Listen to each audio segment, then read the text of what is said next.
You got your whole life ahead of you. Forget that boy in the box. Let me buy a soldier a drink.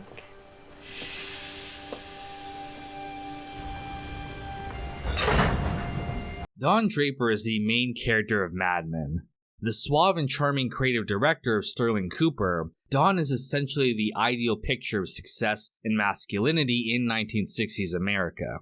He's a self-made man, rich, tall, handsome, with a beautiful wife and 2 wonderful children living in the suburbs. But underneath this facade, we come to see a deeply vulnerable man, broken by past tragedies and the times that he lives in. Don Draper's story is the core of Mad Men, literally in the sense that he's our main character. But deeper than that, the themes that a storyline gets at are the central ideas that the story grapples with: identity, advertisement, and what will make us happy. He is the most complicated and well-written character in all of television, and I'll only be scratching the surface of him in this review. However, in order to understand Don at all, we need to understand the truth about who he is. Who is Don Draper? Don was born Dick Whitman, the son of a poor Illinois farmer and a prostitute who died giving birth to him. While some people think the name Whitman is a reference to the poet Walt Whitman, Matt Weiner has stated that it's actually meant to sound like white man, referencing Don's role as an archetypal American. Funny enough though, his first name Dick is after the part of his father that his mother wanted to cut off for getting her pregnant. His name is Dick. After a wish his mother should have lived to see. Dick was given to his father Archibald and his wife Abigail to raise. Growing up on the farm was rough on Dick. His father was a drunk, and they had very little to get by.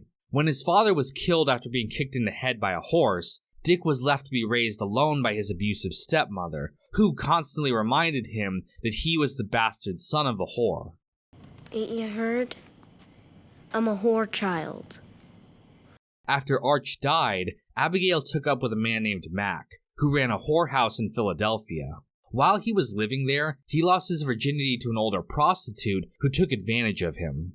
When his stepmother learned about this, she viciously beat him. This would have a profound effect on the way that Dick viewed sexuality in the future. In order to get away, when Dick was 18, he volunteered to serve in the Korean War. There he was assigned to work under a man named Donald Draper, building a field hospital. One day they were attacked by the North Koreans. Though not injured, the attack caused a fuel leak, which Dick accidentally ignited with his lighter. Don was killed in the explosion, and Dick switched their dog tags, assuming his identity. He did this not only so that he could leave Korea, but also so that he could abandon his old identity and all the emotional baggage that came with it. I found out it was easier to be him than to start over. Now a decorated war hero, he left his old life behind and began a new start as Donald Draper. He started working as a salesman at various businesses, using the confidence of his new identity to succeed. However, he was eventually tracked down by Anna Draper, the wife of the real Don. Though shocked to learn about her husband's death, she eventually comes to love Dick as a brother. She becomes the only person left who knows who he truly is, and accepts him despite that. Eventually, Don got an opportunity to work at Sterling Cooper after running into Roger Sterling and tricking him into hiring him. Don worked his way up from a copywriter into eventually becoming the creative director of the agency. He also met and married Betty Hofstadt, a beautiful young model. They eventually moved out to the suburbs of New York and had 2 children, Sally and Bobby. I remember Mona said they looked like they were on top of our wedding cake. Screw him. On the surface, Don represents the American dream. He's a self-made man, literally reinventing himself into the picture of success in 1950s America. His life is seemingly perfect, having achieved everything a man in his time strived for. Professional and financial success, a beautiful wife, and a picturesque family in the suburbs. However, underneath the surface, Don is deeply unsatisfied. His life is fraught with fear that his secret will one day be found out. He goes to incredible paranoid lengths to make sure that he can never be discovered. This fear isn't just about the legal consequences of being punished as a deserter, but more that he'll be revealed as a fraud and the world will see him as he truly is. Don believes that everything he has achieved is due to his perfect persona, and that the real Dick Whitman doesn't deserve any of this. He knows that his new life is based on a lie. Don strives to be an insider, to fit into the world of success, but can't ever truly shake the feeling that he doesn't belong there. The confidence of Don Draper is a front that he puts on to hide from the world, while underneath, he's still the same poor farm boy from Illinois. What would you do if you were me? Would you love you? I was surprised that you ever loved me. But keeping up the lie is exhausting and isolating. He not only has to hide his past, but he can never let anyone get close to him, not even his family, for fear that they might see past the facade. Despite being surrounded by people who love him, Don feels alone, because who they love isn't really him. The only one who truly knew and loved him was Anna, which is why her death broke him so much. Somebody very important to me died.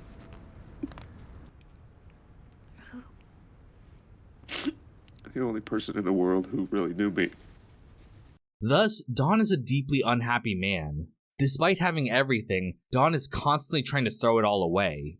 His drinking, his affairs, and his need to keep everyone at a distance are all in an attempt to destroy the Don Draper persona that's slowly killing him from the inside.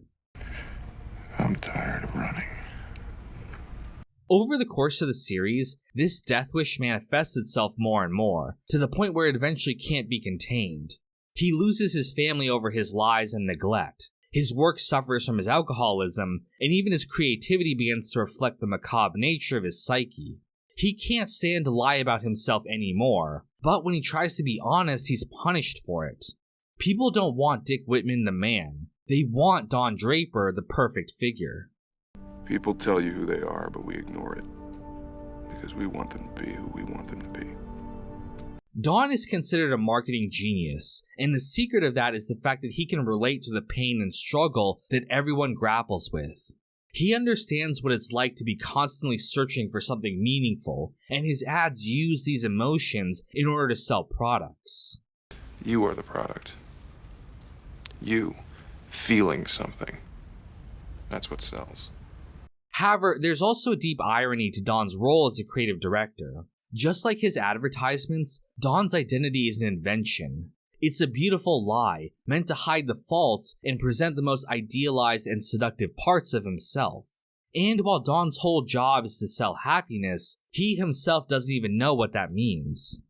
And you know what happiness is? Happiness, it's a billboard on the side of the road that screams with reassurance that whatever you're doing, it's okay.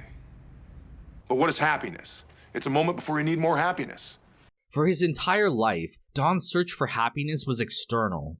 He sought out a new identity when his old one was too painful to deal with. He sought out the material success of the 1960s, a house in suburbia, an expensive car, and all the things that advertisements like the ones he makes said would make him happy. However, none of it was enough to fill the hole inside of himself. Oh. I think it's broken. You can hear that? Part of this is because the realities of success are not all that Don imagined they would be. The beautiful world of the rich and glamorous feels hollow and meaningless once you're actually inside. He talks about this with Conrad Hilton, another outsider who, like Don, grew up poor before finding out that life in the mansion is not all that it's cracked up to be. But somehow, no matter how expensive my cufflinks, I feel like I've got the head of a jackass. However, the real reason why Don was never able to find happiness is because he never truly dealt with his problems. Don's motto throughout the series is to move forward and never look back, meaning don't dwell on the past, but rather look to the future at all costs. This never happened. It will shock you how much it never happened. This ideology is meant to reflect the stoicism and perseverance valued in American society, just like Tony Soprano praising the strong silent type. However, just like with Tony, it becomes clear that this attitude is not a strength, but rather a weakness of Don's. He's not moving forward with his life, he's running away from his problems. You don't want to run away with me, you just want to run away. You're a coward. Because he never deals with his past traumas, he's never able to heal from them. And even when he covers them up with the facade of confidence and success that is Don Draper, the wounds are still there and manifest in his life in negative ways, like his drinking and his serial cheating. This is why the final episode is so important. Don has left everything behind, his work, his friends, his family, all in an attempt to find himself. But there's nothing to find. Don Draper doesn't exist. He's still searching for something external, and his search takes him from literally one end of the continent to the other before he's finally forced to confront the reality of his life. Took another man's name and made nothing of it. It's in this New Age hippie retreat that he's forced to examine himself. He learns that he needs to deal with his pain instead of running away from it. And he realizes the truth about what happiness is. It's not material wealth or success, or even escaping your problems. It's about human connection, the very thing he's been trying to imitate with his advertisements all this time. In the final seconds of the series, Don meditates and transcends into a mental and spiritual revelation about humanity, and how all of us, no matter our backgrounds, are searching for the same thing: love and acceptance. And then he sells that idea to Coca-Cola. Seriously, the ending of the series implies that Don came up with the famous "Buy the World a Coke" commercial while meditating on that hill. The commercial was one of the most groundbreaking advertisements of all time, promoting a message of love and hope, and portraying a diverse and multicultural group of people from around the world living together in harmony. In real life, the ad was developed by McCann Erickson, the company that Don works for at the end of the series. This suggests that Don returned to McCann after the finale and continued to work in advertising. McCann will take you back in a second. Apparently it's happened before. Don't you want to work on Coke? The message of this finale and the entire show depends on how you view advertising. If you read it cynically, you can say that Don took the insights he obtained about humanity and love and happiness and used it to sell sugar water to the masses. Or you could say that Don used capitalism and consumerism to bring a message of peace and love to the world. Like a good novel, the series leaves it open to you on which you believe. It means the only thing keeping you from being happy is the belief that you are alone.